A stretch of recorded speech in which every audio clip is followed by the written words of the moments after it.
Rentetan insiden kebakaran terjadi di wilayah Rusia yang berdekatan dengan Ukraina beberapa minggu terakhir, memunculkan pertanyaan apakah Ukraina atau pendukung mereka melakukan kampanye sabotase di dalam Rusia.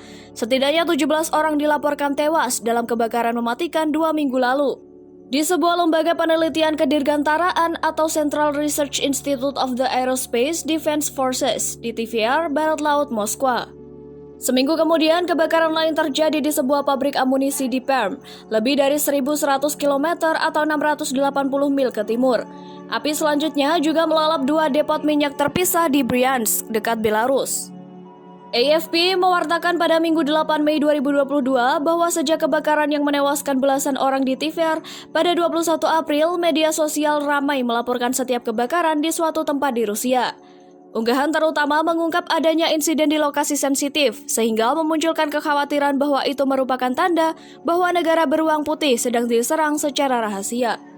Tidak ada yang mengaku bertanggung jawab atas insiden-insiden itu, tetapi analis mengatakan setidaknya beberapa insiden, terutama di Bryansk, menunjukkan kemungkinan upaya Kiev untuk membuat penyerbu mereka merasakan panasnya perang.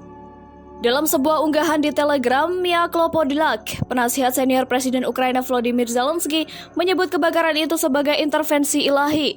Di negara besar seperti Rusia, kebakaran di pabrik atau bangunan terpencil biasanya tidak terlalu mengejutkan. Tetapi sejak serangan Rusia ke Ukraina pada 24 Februari, lebih dari selusin kebakaran yang dicatat oleh orang-orang yang mendokumentasikan perang telah menarik perhatian besar di media sosial di tengah kekhawatiran ada kampanye teror pembakaran oleh Ukraina. Penasihat Zelensky lainnya, Oleksiy Arestovich, sama-sama memberikan keterangan yang ambigu kepada The New York Times. Dia hanya memberi catatan bahwa Israel pun tidak pernah mengakui serangan dan pembunuhan terselubungnya. Analis perang meyakini bahwa kebakaran di Bryansk yang menghantam fasilitas pengiriman minyak ke Eropa disengaja dan terkait dengan perang. Selain itu, ada sejumlah penembakan yang dilakukan oleh helikopter dan pesawat tak berawak dan tindakan nyata sabotase terhadap infrastruktur di Kursk dan Belgorod Oblast di perbatasan Ukraina dekat dengan pertempuran.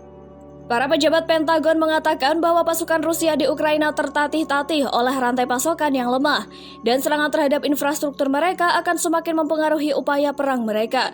Tetapi para pejabat Amerika Serikat tidak mau mengomentari apakah lebih jauh di dalam Rusia ada kampanye sabotase aktif yang mengenai target yang tidak terkait langsung dengan invasi.